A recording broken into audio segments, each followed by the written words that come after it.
Barkadahan Forever FM, your music from the heart. Tunay na lider ang siyang yumakap.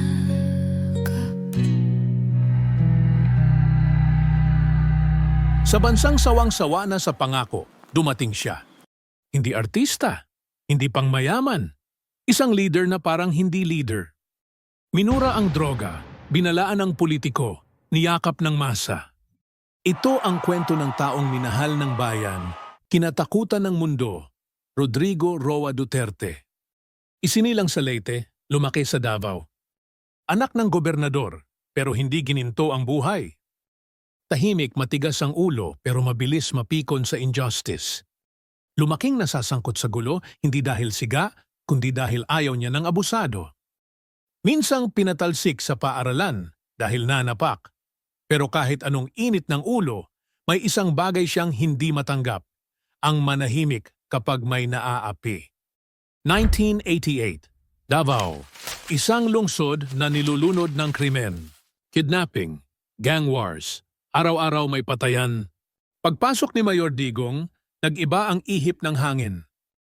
Curfew, disiplina, baril kontra baril. Hindi lahat sang-ayon, pero ang Davaoenyo, nakahinga. Walang may gusto sa dahas, pero kung ayaw ng kriminal sumuko, ako na ang bahala. O sa kanya ang batas ay hindi lang letra, ito ay aksyon. Ang tanong ng marami, hindi ba ito abuso? Pero ang sagot ng Davao, tahimik na kami ngayon. 2016, sa gitna ng ingay at pangako ng mga tradisyonal na politiko, isang mayor mula sa probinsya ang sumigaw. Pagod na ba kayo? Ako rin? Walang filter, walang showbiz, walang script. Droga ang kalaban, kriminal ang babantayan. Ako ang uupo, pero kayo ang boss. Milyon ang naniwala, milyon ang bumoto. Ang galit ng masa, ginawang boto. Pag-upo pa lang niya, tumindig ang balahibo ng buong bansa. I will kill you. Bawat araw may headline. Bawat linggo may bangkay. Isang ina, walang kabaong. Isang anak, bangkay sa eskinita. Ang tanong, nanlaban ba talaga? Ngunit sa mata ni Digong, ito ang kailangang gawin. Kasabay ng takot, dumating ang mga tren, mga kalsada, mga ospital, mga sundalong may taas noo, mga OFW na niyakap sa airport. Ito ang tapang na may kabayaran. Para sa ilan, kaligtasan. Para sa iba, kabaong. Matapos ang 6 na taon, bumaba siya ng walang drama. Tahimik. Pero hindi pa tapos ang kwento. Ang ICC naghain ng kaso. Crimes against humanity. Extrajudicial killings. Ang tanong ng buong mundo, may pananagutan ba ang Pangulo? Ngunit sa Pilipinas, hati ang sagot. Oo, may dugo. Oo, may disiplina. Pero ito rin ang panahong may mga naligtas. May mga nagbago. Sa pagitan ng tama at mali, nandoon si Duterte. Hindi puti, hindi itim, kundi kulay ng karanasan ng masa. Maraming beses siyang minura sa UN. Maraming beses siyang niyakap ng ina sa payatas. Siya ang halimaw sa papel ng mga elitista. Pero sa mata ng masang Pilipino, siya ang ama. Digong, salamat. Digong, bakit? 2 tanong. Parehong totoo. Barkadahan Hindi mo Forever kailangang FM, sang-ayunan your music siya, from the heart. Pero hindi mo rin siya malilimutan. Rodrigo Duterte, isang kwento ng tapang at ng pagkalito ng buong bayan. Ngunit bago ang huling kabanata, This is pakinggan Barkadahan mo Forever isang FM. alay Keep na calm magsikat and keep para listening. Sa kwentong hindi malilimutan, ito ang awit ng masa ng mga boses na minsang pinakinggan. Awit ng pasasalamat, awit ng tanong, awit ng panahon na hindi na mauulit. Kung may sugat man ang bayan, ito ang tinig na tumahi. Sa pagbungad ng araw sa silangan, si Duterte ang sagot sa sigawan. Sa kanyang bisig bayan ay lumaban. Mga pangarap ay kayang tahakin ng bayan. Sa Mindanao, kanyang pinagmulan. Pusong bida, walang sinasaktan. para sa masa, siya'y handang magtaya. Himig ng bayan, ramdam sa kanya. Di siya takot sa laban ng buhay. Kasama mo siya sa tagumpay. Sa mga hamon ng unos at hirap, tunay na lider ang siyang yumakap. Propor na pangarap isinulong, boses ng bawat isa'y pinakinggan. Walang takot, walang alinlangan. Bayan ay kanyang ginabayan. Infra na itinayo't pinanday, mga tulay para sa bagong buhay. Krimen sinupil, harap-harapan. Bayan ay di niya iniwan, sapagkat di siya takot sa laban ng buhay. Kasama mo siya sa tagumpay. Sa mga hamon ng unos at hirap, tunay na lider ang siyang yumakap. Di siya takot sa laban ng buhay. Kasama mo siya sa tagumpay. Sa mga hamon ng unos at hirap, tunay na lider ang siyang yumakap.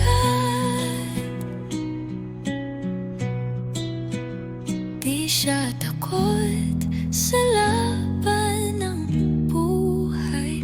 Kasama mo siya sa tagumpay. Sa mga hamon ng unos at hirap, tunay na lider ang siyang yumakap.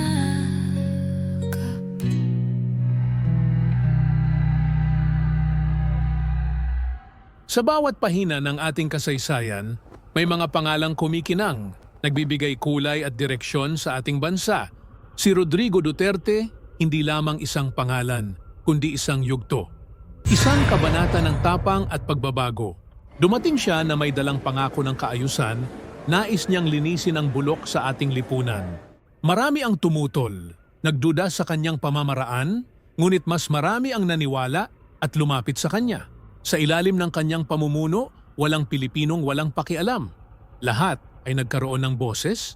Mula sa mga liblib na sulok hanggang sa sentro ng kapangyarihan, ramdam ang kanyang presensya, iginapang niya ang mga programa, ipinaglaban ang batas, at pinanumbalik ang kapayapaan sa mga lansangan. Ang kanyang mga salita, matatapang at direkta, nagpamulat sa marami, nagbigay inspirasyon sa bawat isa. Sa pagtatapos ng kanyang termino, nag-iwan siya ng pamana na patuloy na babalikan at pag-uusapan. Maraming salamat, Tatay Digong, sa bawat sakripisyo, sa bawat laban, at sa bawat pangarap na itinanim mo. Ang iyong tapang ay hindi malilimutan. Ang iyong pagmamahal sa bayan ay mananatili sa aming puso. Limutin ka man ng panahon, ang iyong diwa ay patuloy na gigising sa bawat Pilipino. Maraming salamat, Tatay Digong. Kulay kung sangayon tayo sa tunay na kalayaan, pinaglalaban ang kalayaan, may kabayaran. Nararapat lumaban isang pinuno, ang sukli ng bayan masunuring puso. Kung sabay-sabay nating mahalin ang tuntunin, makakamit na ng bansa ang tunay na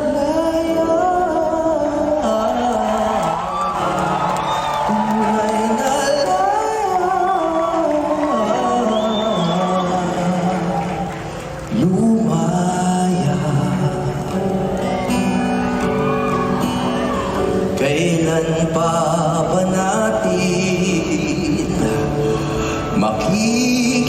nag-aalala kung sinong kaaway, kung sinong kasangga. Sa masasama, sino ang mag-aadya? Patago na tayong dinaya. Ang kalaban natin ay butas na batas. Lambat na may takas ang mga marahas. Kung nagdurusa ang mabubuting tao, ito ba ang tinatawag nyo na kalayaan? Pinaglalaban ang kalayaan, may kabayaran. Nararapat lumaban isang pinuno, ang sukli ng bayan, masunuring puso. Kung sabay-sabay nating mahalin ang tuntunin, makakamit na ng bansa ang tunay na laya. Tunay na laya. Pastor, lumaya.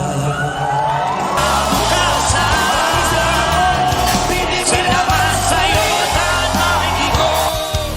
Kabataan muling nabuhayan.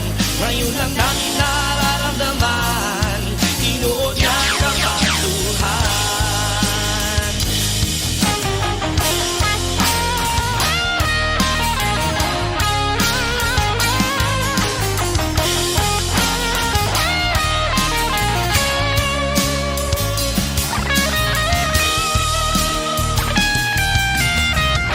Kung sauna lang o wag kami abot, mga katawan na walang paglaom sa pagkamhanan.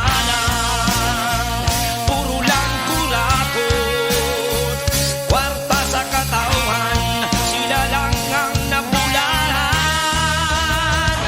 Salamat sa'yo, Tatay Digong, inayos mo ang bayan, pinalawak mo. This is Bark on Ano Forever FM. Thank you for your support. Till next time, God bless. Salamat sa'yo, Tatay Digong. Kabataan muling nabuhayan. Ngayon lang namin nararamdaman. Tinuod nga kabangkuhan.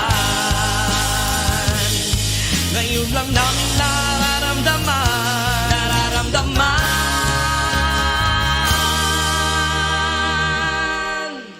Tinuod nga kabangkuhan.